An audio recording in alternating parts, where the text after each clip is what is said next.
Natalia Oreiro, Víctor Hugo, ¿sabe con quién estaba bailando, no? ¿Quién era? Con Cristiano Ratazzi. Ah, sí, sí.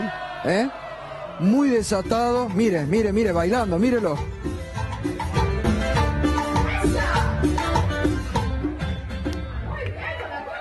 Ahí estaba. Ratazzi, que ayer vio lo que dijo, que había que tener una regla en la Argentina que no hay que romper, que el que hace huelga no hay que pagarle el sueldo.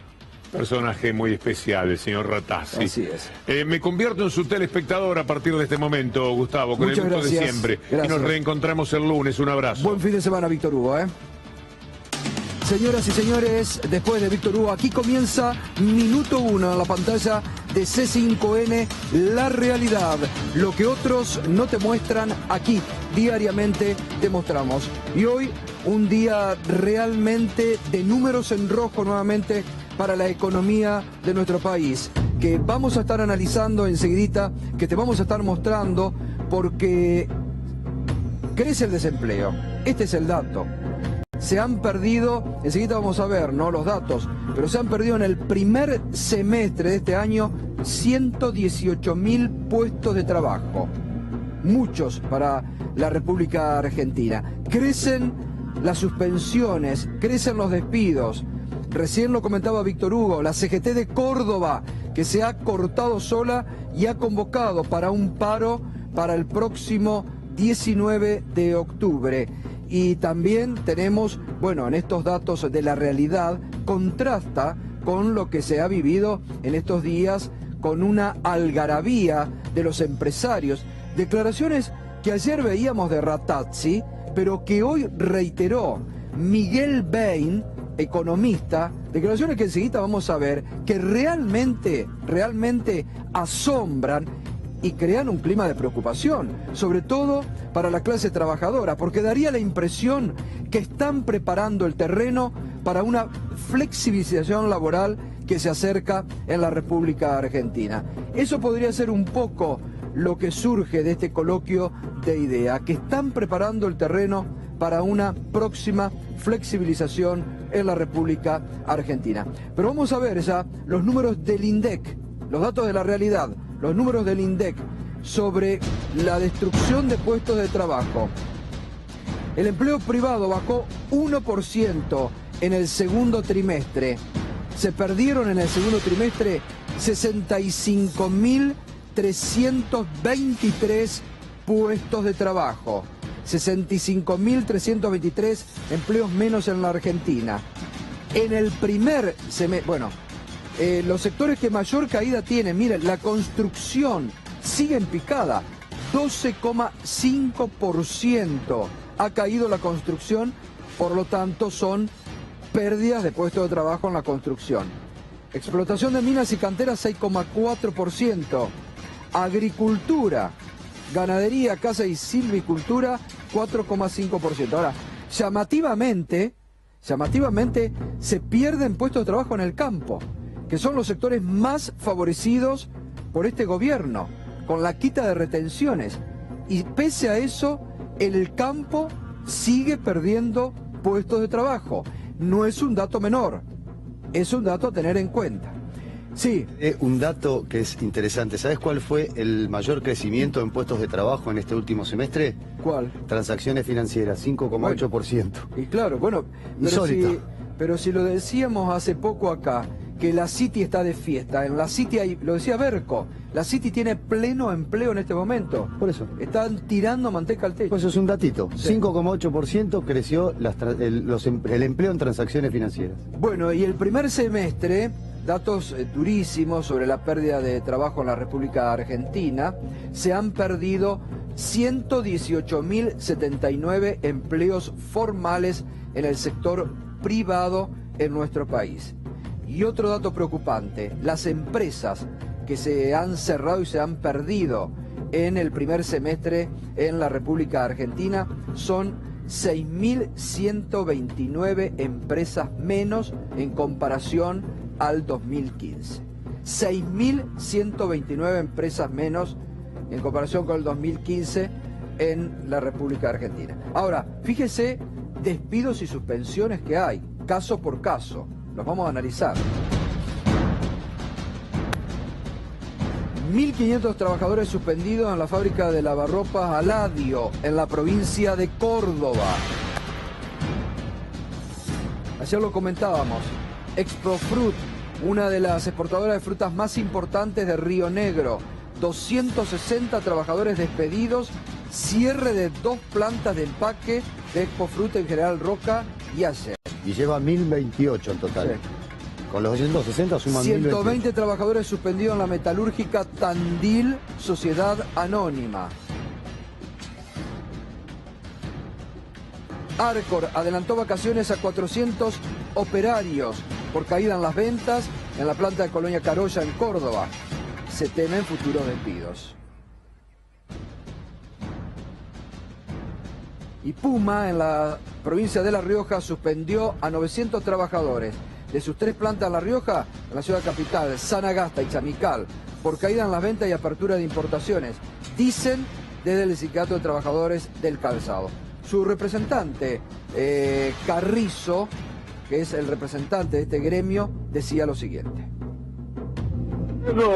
Todo es causa de las importaciones que están ingresando de los países asiáticos y la caída en las ventas, porque hoy seguir produciendo más o menos como estamos viendo nosotros los depósitos de acá de calzado y producir para el depósito.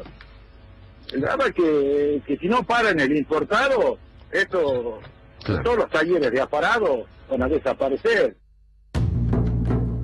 Bueno, esto es lo que anticipaba justamente el secretario de este gremio, ¿no? Sobre las 900 suspensiones en La Rioja, preocupados por las importaciones que ha dado el gobierno y plantas que, acaba de decirlo, tienden a desaparecer si no se revierte. Ahora, fíjese, un contexto de muchas suspensiones en el interior del país y de preocupación, porque la suspensión le trae mucha preocupación al laburante, al trabajador, porque como bien decía este dirigente sindical, está en cierne la posibilidad de que cierren la fábrica si no mejoran las situaciones económicas o si no el gobierno toma alguna medida respecto a las importaciones.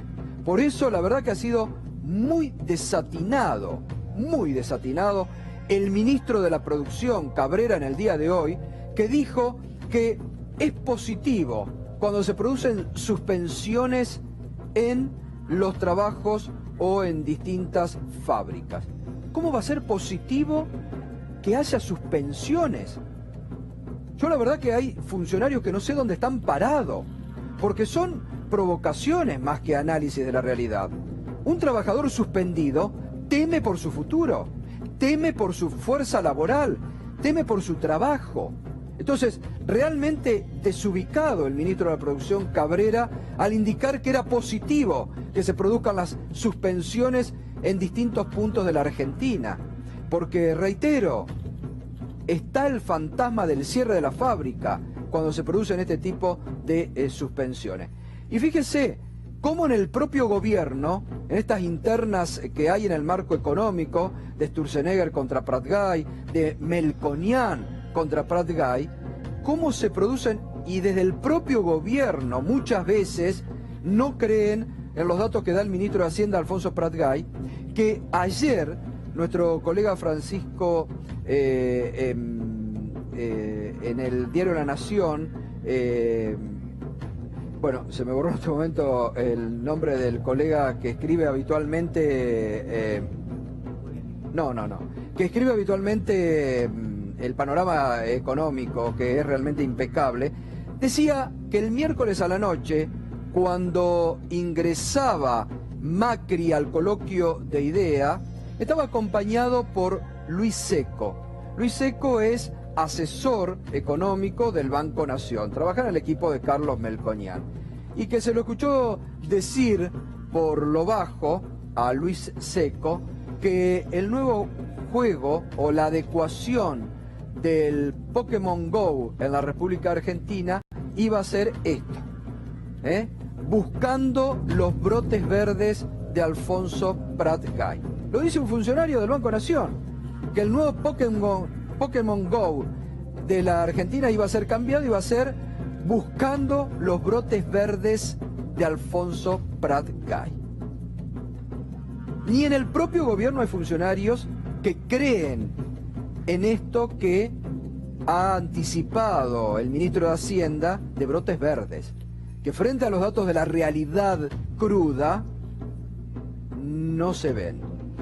Ahora, Rattazzi ayer, vamos a recordar lo que dijo ayer Rattazzi en el coloquio de idea, ¿no? Que lo veíamos. La única regla que hay que mantener siempre es que si hay huelga, no hay que pagar los sueldos.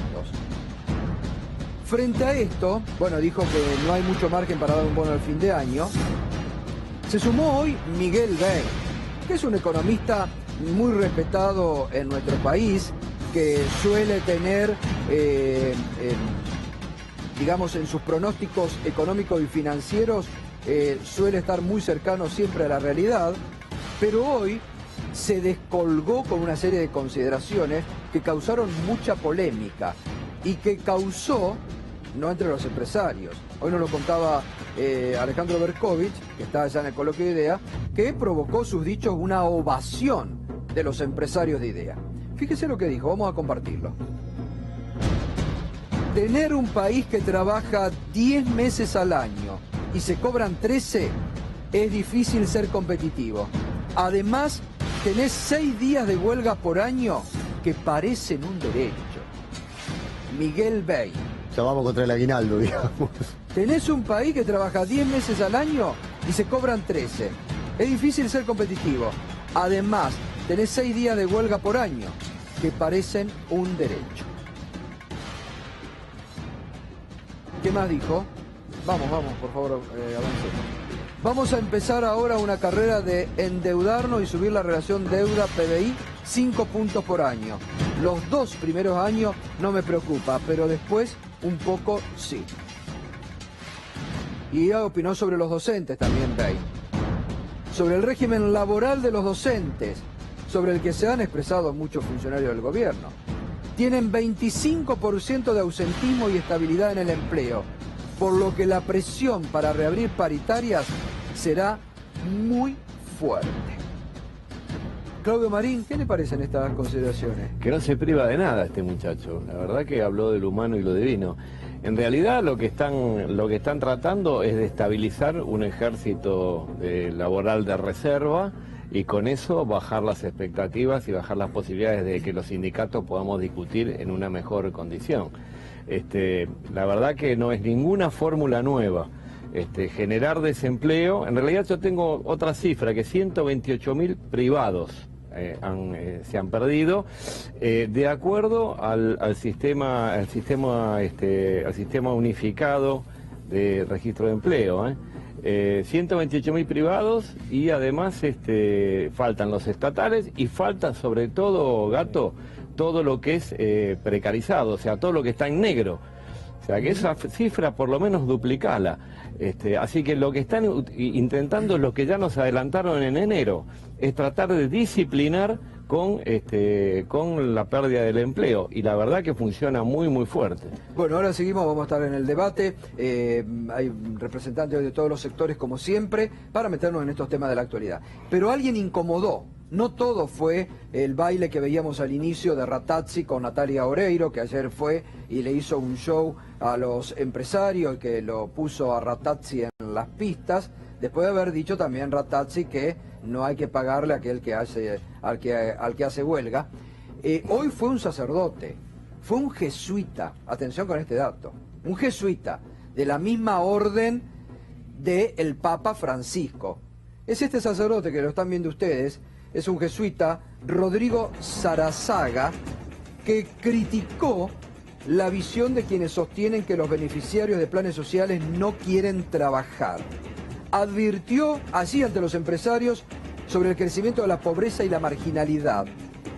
Y dijo, mire, se lo voy a leer porque realmente es muy interesante lo que dijo este sacerdote jesuita allí ante los empresarios, que provocó, por ejemplo, el enojo de Guillermo Dietrich, el padre del ministro de Transporte, que se quejaba con los compañeros de mesa y dijo, nosotros ponemos mucho dinero para tratar de reducir la pobreza con los impuestos que pagamos y no me gustó cómo nos trató este sacerdote. O un empresario de la construcción que dijo, no es justo que nos venga a criticar acá un sacerdote de la forma en que lo hizo. Nos vamos a quejar a las autoridades de IDEA en las próximas reuniones. ¿Qué les dijo el sacerdote Rodrigo Sarazaga, jesuita, así en la cara? Yo no conozco a nadie que gane un plan de 880 pesos por mes que no quiera trabajar. Si le ofrecen un trabajo en el que le van a pagar 15.000 pesos. Y además dijo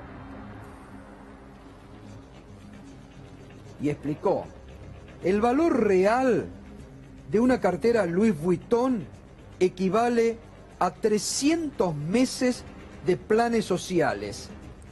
Se lo estaba diciendo ahí ante los empresarios, ¿eh? Fíjense, este jesuita allí, en el coloquio de IDEA, les dijo, el valor de una cartera Louis Vuitton equivale a 300 meses de planes sociales. Una corbata Hermes, para no hacer distinción de género, unos 200 meses de planes sociales. Además dijo, arrancamos con 80.000 beneficiarios del plan Trabajar en 1996. En el 2012 el plan Jefas y Jefas de Familia alcanzó 2,5 millones de beneficiarios, entre otros planes de ayuda. Y como los presupuestos son limitados, la política elige cubrir solo la urgencia. ¿Qué más dijo? Mire, es muy interesante, se lo dijo y provocó el enojo de los empresarios, reitero, en el coloquio de IDEA. Es fundador y director de la Escuela de Liderazgo Política CIAD. Hay que hacer, dijo, una enorme inversión en infraestructura que nos permita cambiar los condicionamientos estructurales que hace que la pobreza se reproduzca, para que no estemos de vuelta acá, dentro de 20 años, hablando de los pobres. Estamos esperando, les dijo allí, en el coloquio de IDEA, estamos esperando la lluvia de inversiones, pero si llega, va a haber un sector que va a seguir en el desierto. Por eso hay que invertir en planes de capacitación, porque si no, el tren de la reactivación va a arrancar, pero con medio tren desenganchado. Es el jesuita Rodrigo Sarazaga, la primera vez que creo que ocurre esto, donde en la cara a los empresarios, claro, que no les gusta escuchar estas cosas, pero le dijo también la cruda realidad. Gato, ¿te acordás la frase poco feliz de Ernesto Sanz cuando dijo que la asignación universal por hijos iba por la canaleta del juego de la droga? Sí. Bueno, respecto a esto que estabas comentando ahora, hoy se produjeron declaraciones bastante poco felices del ministro de Educación, Esteban Bullrich. Vamos a verlas, así las compartimos con los televidentes. No se va a cambiar con planes sociales. A ese pibe le podés dar un plan social, pero esa plata la va a usar para comprar balas, dijo el ministro de Educación. Poco feliz. Él venía dando una entrevista para la agencia Telam, en donde venía desarrollando las diferentes problemáticas de la escuela, de los chicos que eran excluidos, que no podían ingresar o los que dejaban la escolaridad. Pero finalmente derrapó, se fue al pasto con esta declaración que va a dar que hablar de aquí a la semana que viene seguramente. Bueno, sí, la verdad que es muy llamativo lo de Esteban Bullrich y me sorprende porque la verdad que es un ministro que siempre es muy ubicado y se distingue muchas veces de otros funcionarios del gobierno. Me sorprende realmente este tipo de declaraciones muy poco felices, ¿eh?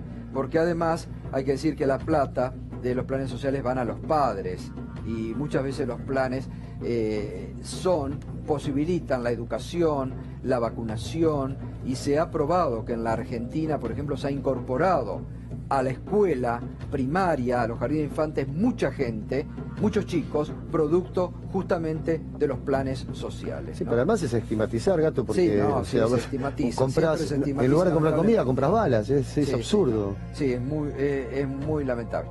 Bueno, Alejandro Berkovich, que está cubriendo el coloquio de IDEA, que ayer nos presentó notas muy interesantes, estuvo con la ministra de Desarrollo Social, Carolina Stanley.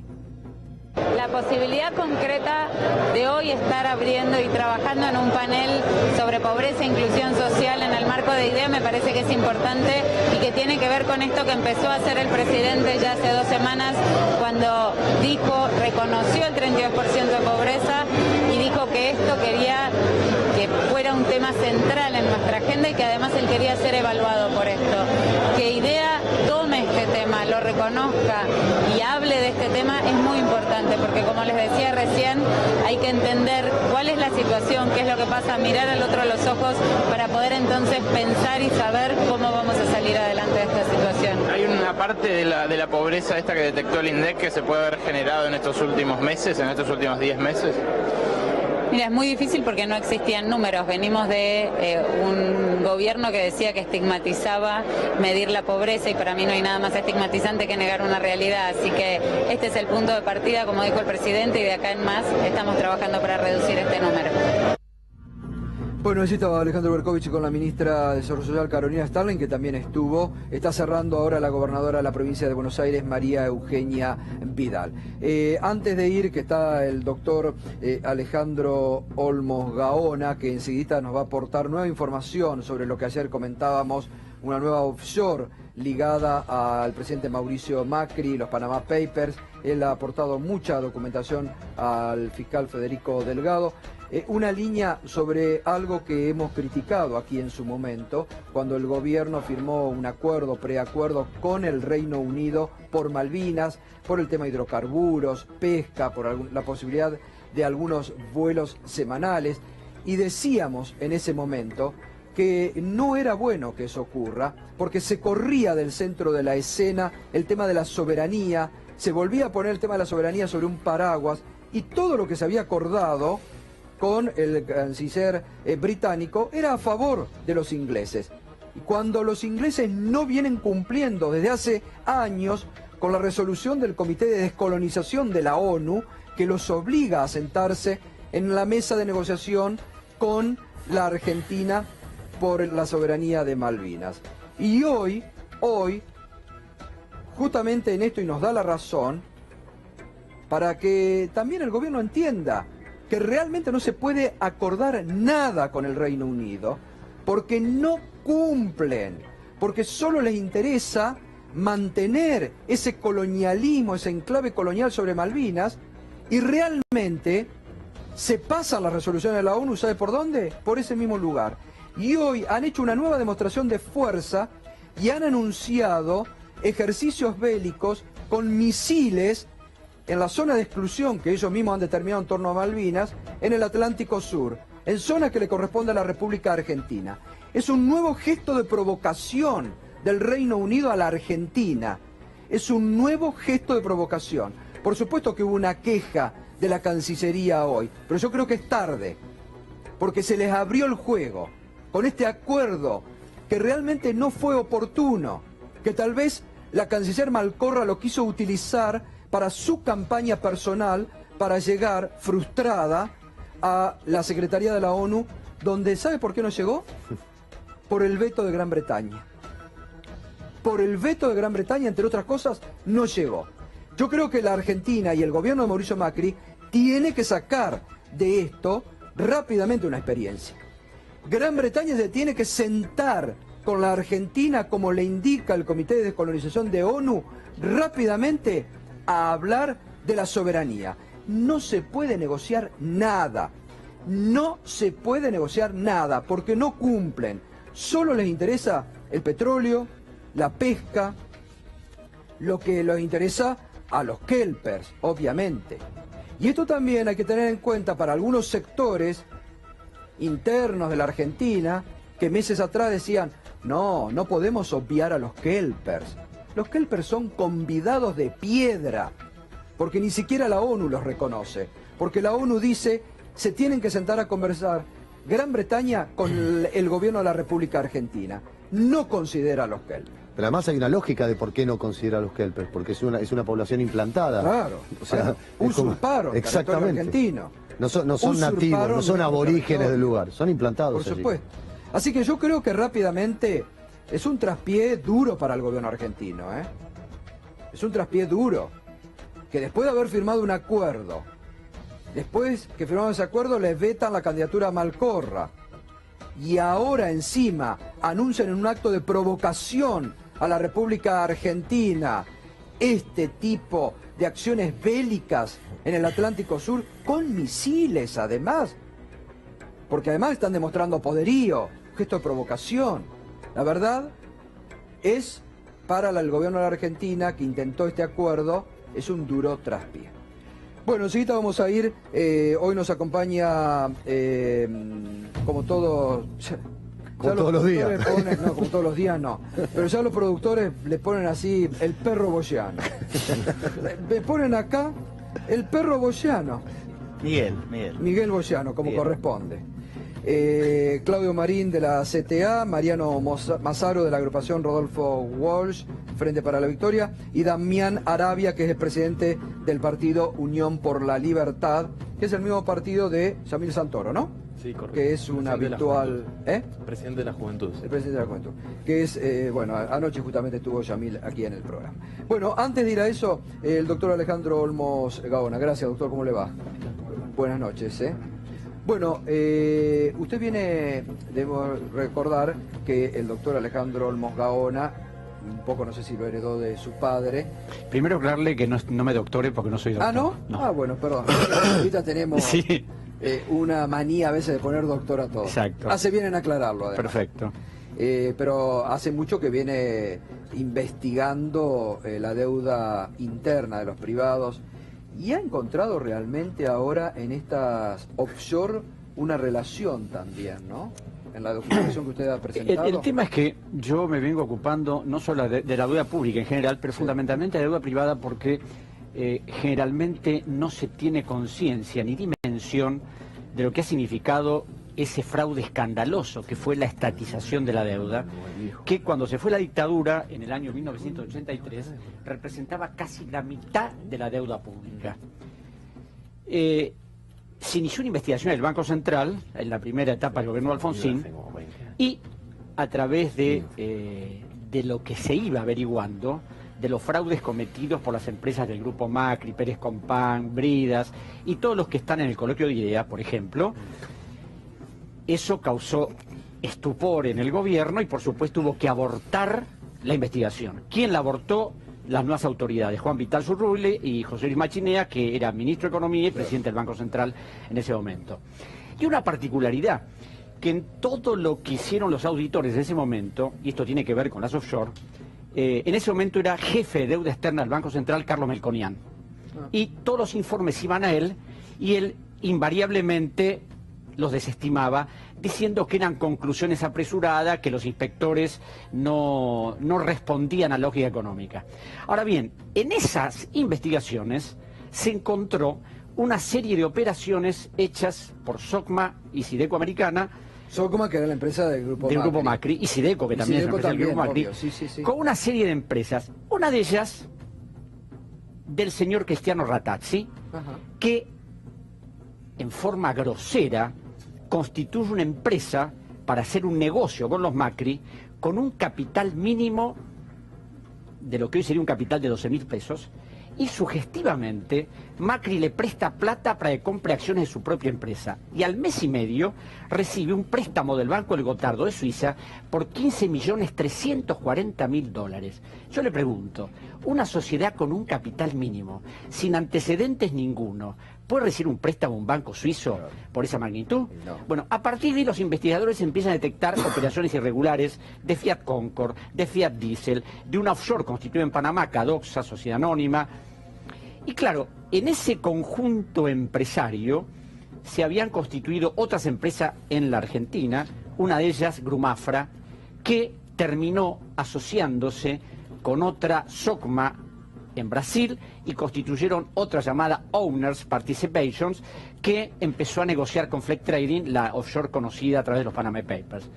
Ahora bien, en esta investigación que le fui llevando al fiscal Delgado, que él está viendo la relación existente en todas estas operaciones, los fondos buitres y las offshore de Panamá, encuentro que había una operación realizada por Sideco Americana, sí, con una sociedad offshore llamada Omexil Sociedad Anónima. Esta sociedad Omexil Sociedad Anónima está integrada por dos personas vinculadas a los Macri. Pero claro, una de las cosas, los que no conocen debidamente cómo funcionan las offshore, generalmente a veces no figuran los reales titulares, sino prestan nombres o testaferros. Bueno, esta sociedad nadie la conoció nunca más, no se sabe qué hizo, hasta que el 22 de mayo del año 2014, la Procuraduría de Investigaciones, la Procelac, emitió un informe a través de una denuncia efectuada por la Comisión Nacional de Valores sobre la documentación quemada en Iron Mountain, donde se quemaron cajas y cajas de ACBC y de una cantidad intencional. De empresas. Seguramente. Incendio intencional, no, está comprobado. Está comprobado. Fue intencional. Está comprobado. Bueno, y donde además murieron 10 bomberos, 8 bomberos y 2 de defensa civil. A través del pedido de la Comisión Nacional de Valores, Sideco Americana informó que habían entregado unas cajas codificadas con documentación de Omexil Sociedad Anónima.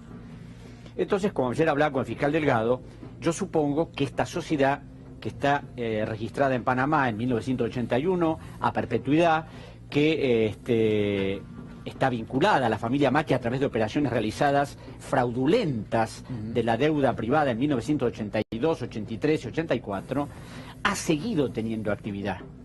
Pero además hemos detectado otras que van a ser puestas en conocimiento de la justicia para que investigue cuál es la relación societaria y qué intervención ha tenido eventualmente el presidente de la República, porque bueno... Pero esto lo compromete al presidente de la República, porque el presidente ya ha aclarado en sin números de oportunidades que el que hacía todas estas empresas era su padre, Franco Macri. Era su padre, pero era director de las empresas, es accionista de las empresas, y es absolutamente ingenuo suponer que no conozca los manejos que hace su familia de sus propios bienes personales porque él es accionista de las empresas. Pero para la justicia es prueba esto, porque más allá de la ingenuidad, más allá de lo que podamos decir nosotros en un set de televisión, o sea, a nivel judicial, esto es... A nivel judicial habrá que detectar, evidentemente, si hay algún tipo de responsabilidad. Porque en algunas que no figuran ellos, es decir, han sido todas constituidas por el mismo grupo de abogados, y Casa González Ruiz Alemán. No, porque además, por ejemplo, la que Cajemulla, ¿no? Exacto. Se dijo en su primer momento, el propio presidente dijo que no había tenido ningún tipo de actividad. Se comprobó que tuvo muchísima actividad. Y que hasta sigue teniendo. Bueno, Flag Trading, precisamente, que según el presidente, con $10.000 no tuvo actividad, aparece comprando acciones de otra empresa del grupo Macri por $9.340.000. Entonces... Ahora, es un entramado realmente... Es un entramado extremadamente complejo, donde hay un conjunto enorme de sociedades offshore constituidas en 1981, y a mí lo que me ha interesado fundamentalmente es que, como la deuda privada ha significado una carga enorme para el pueblo argentino, fueron $23.000 millones en 1985, que fueron refinanciados y pagados, refinanciados y pagados, y todavía lo seguimos pagando, porque hay efectos residuales de toda esa deuda.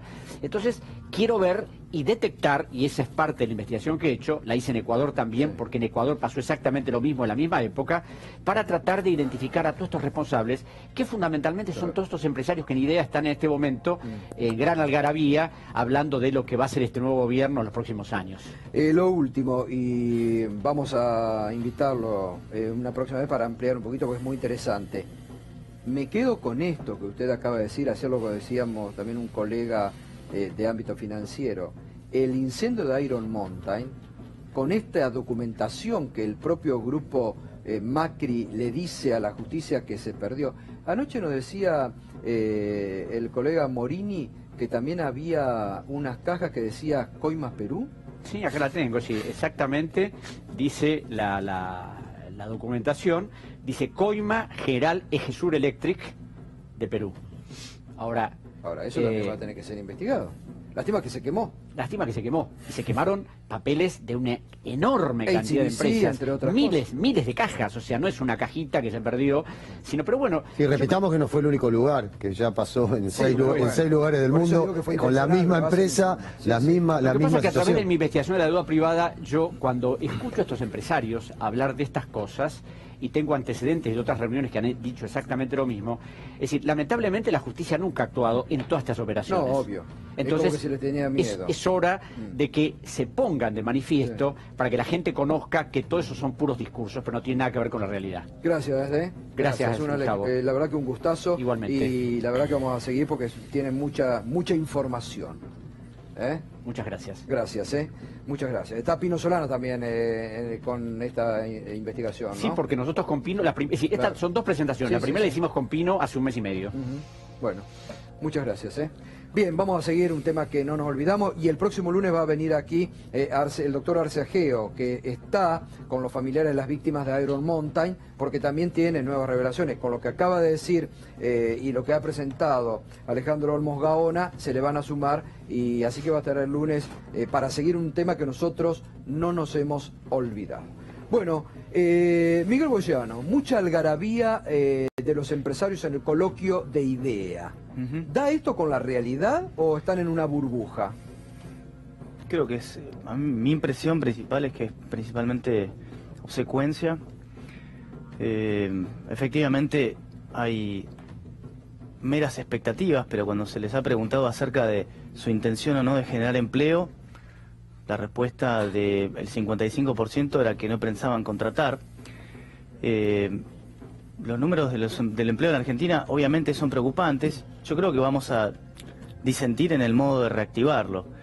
Me parece que uno de los grandes problemas que tiene la Argentina, no hoy, sino hace décadas, es que tiene un costo laboral muy alto, que no necesariamente quiero pensar en el tema de la flexibilización laboral, pero voy a dejar una estadística que es muy sencilla. Pero cuando empiezan con eso, Miguel, es porque detrás buscan una flexibilización. Si querés, yo te voy a dar mi opinión. Sí, no, y para eso yo te voy a decir, yo te voy a mostrar los números. Sí. Para que un empleado en blanco cobre 10.000 pesos, el empleador tiene que pagar 16.300. Entonces, lo que hay que ver es quién está cobrando en el medio, y te encontrás con que, bueno, entre las obras sociales y los sindicatos hay una parte importante, bueno, hay un montón de cargas, sí, pero más allá de ver el modo, tenés que ver que efectivamente eso no ayuda. Y te voy a agregar unos condimentos más. Uno es el ausentismo. El ausentismo ha aumentado en los últimos años. En los últimos 5 años pasó de 7% a 13% en los privados. En el Estado está arriba del 20%. Y lo que hay que entender es que cada vez que alguien... No sé por qué pones esa cara, Mariano, pero discúlpame, lo que te quiero marcar con esto es que cada vez que alguien falta, tiene que tener presente que dificulta la posibilidad de que alguien que no tiene trabajo vaya a trabajar. Me parece que es menor. No, ese tema, permitime que redondee la idea porque quiero...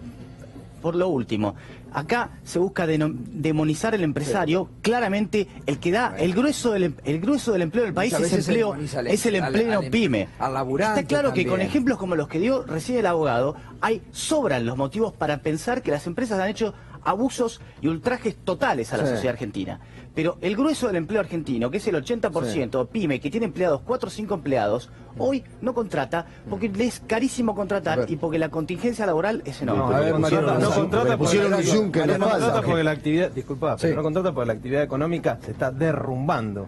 Entonces no va a producir porque no hay una demanda de eso, básicamente. No, pero vos estás al revés. Primero tiene que tener sentido eso. No, discúlpame. No. Es la demanda la que guía la oferta, no es a la inversa. No es a la inversa y lo demostró. Esa frase simplista no la voy a... Esa frase simplista no la voy a debatir acerca de economía, se demostró con la creación de casi 12 millones de puestos de laburo en los últimos 10 años. Eso es un hecho concreto. Vos podés estar de acuerdo o no, pero es un hecho fáctico. Así de sencillo. Están buscando 3 cosas. Una ya la empezaron a hacer, que es toda la cuestión tributaria. Han empezado muy fuertemente una quita de presión tributaria a los sectores concentrados. Y lo que no perciben es que en un estado de recesión e inflación, lo que dejan de cobrarle de impuestos a estos sectores concentrados no vuelve a la demanda. ¿Sabes a dónde va? Se fuga primero al dólar y después se fuga del país. Qué básico es tu razonamiento equivocado. Tu razonamiento es tan básico como equivocado. Pensá esto, cuanto mayor es tu ingreso, menos consumís. Por consiguiente estás retrayendo la demanda del argumentario. Pero eso es algo básico, es el ABC. No, porque vos sos economista. Déjalo argumentar por qué se equivoca. Si me permitís, él empieza diciendo que le están devolviendo a un sector concentrado. Primero, no hay sector más desconcentrado que el campo en la Argentina. Segundo, eso no es cierto. Pero por favor, vos, ¿cuál es el pool de siembra que más siembra la Argentina? El que más tenía era el 1% de toda la siembra. Así que si hay un sector que no está concentrado en la Argentina es el campo. Si no, yo no entiendo. Aparte, vos estás hablando justamente que se le está, lo único que está diciendo es que le están sacando lo que le han dado. Cuanto más flexibilidad y más abaratamiento de la mano de obra tuviste, fue durante la década de los 90, y fue donde más desocupación tuviste. Llegaste al 2000 con un 24% de desocupación real. y fue cuanto más barata, entre comillas, eso era porque fue la mano de obra. Aparte tenía una convertibilidad Pero y el no, tipo de cambio era pésimo para la Argentina. ¿Qué tiene que ver eso? ¿Cómo que tiene que ver eso? No tiene nada que ver. Yo genero empleo como empresario en la medida que puedo realizar una ganancia. ¿Vos le diste trabajo a alguien alguna vez? ¿Vos le diste trabajo a alguien alguna vez? Realizar una ganancia. Si vos no le diste trabajo a alguien alguna vez, no voy a tomar gente. ¿Vos le diste trabajo a alguien alguna vez? Además de todo eso, soy representante de los trabajadores. Y después te voy a contestar si le di o no le di. Vos no pero le ¿sabés qué pasa? Habla con cualquier empresario pyme y vas a ver cuál es la problemática. Ustedes plantean flexibilidad y flexibilidad. Y lo que hacen es reducir los puestos de trabajo con esta fórmula. Vos con lo que hacés, lo que porque lo que están generando es que no hay nadie que pueda comprar. Impedís que otra gente ¿Quién va a comprar si no hay laburo, viejo? ¿Quién va a comprar si no hay laburo? Díganlo. ¿Por qué aumentó el desempleo? Aumentó el desempleo porque no hay manera. No hay manera de que un empresario le venda a nadie. No le vende a nadie. No le vende a nadie porque achicaron el mercado interno. Achicaron el mercado interno. Se entiende perfectamente y él lo entiende. Está mintiendo, es un mentiroso. ¿Vos le diste trabajo a alguien? Sí, por supuesto que sí. La menor idea. Por favor, paremos, si no, no se me. Damián, a ver, vamos para un minuto. Para un mamarracho. Tranquilo, ya venimos. Damián. Traigamos un vasito de agua, ¿no? Un poquito para estar un poco más tranquilos. No, a mí me parece que, en primer lugar, estamos teniendo toda esta discusión porque de pronto volvemos a discutir los temas y no las cifras. Vos recién, Gato, decías que el empleo tanto, que la inflación tanto, que la pobreza tanto. Bueno, eso se da porque de pronto en la Argentina volvemos a tener cifras confiables. De pronto podemos volver a decir cuánto son las diferentes cosas y no nos escudamos en que es estigmatizante o una de esas cosas, que la verdad es lo contrario. En segundo lugar, Damián, pero una sola cosita. Volvemos a tener cifras confiables, eso estamos de acuerdo. Ahora, ¿qué hacemos con las cifras confiables? No, el tema ¿podemos resolver el asunto? No, me parece buena la pregunta, porque el tema es el siguiente, ¿no? Digamos, cuando nosotros comparamos con otros años, otros trimestres, no sé qué, la verdad es que no sé contra qué estamos comparando. Porque cuando uno tergiversa las cifras y las miente y engaña, lo que trata de hacer es tapar los problemas, seguro que lo que no va a poder hacer es resolver esos problemas. Pero después, permíteme. Pero Mariano, dejémosle que termine la idea. Hay una cuestión que es la siguiente. La realidad es que en la Argentina hace 5 años que no se genera empleo real. La realidad es esa. La realidad, bueno, no sé, cuando me digas, está bien, cuando me digas con qué cifras con la de ustedes te referís, con las de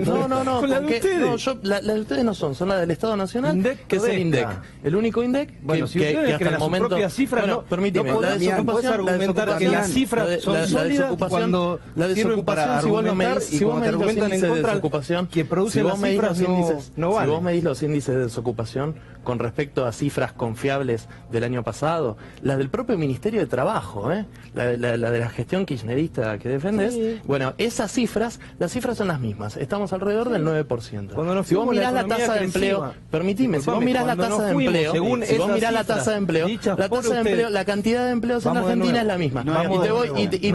Eso no es cierto. Bueno, pero está bien, pero está bien, no, lo que está bien es que sigan negando la realidad, pero permitime, está bien que sigan negando la realidad, porque al menos son coherentes. Me parece bien que sean coherentes. Salió la expresidenta a decir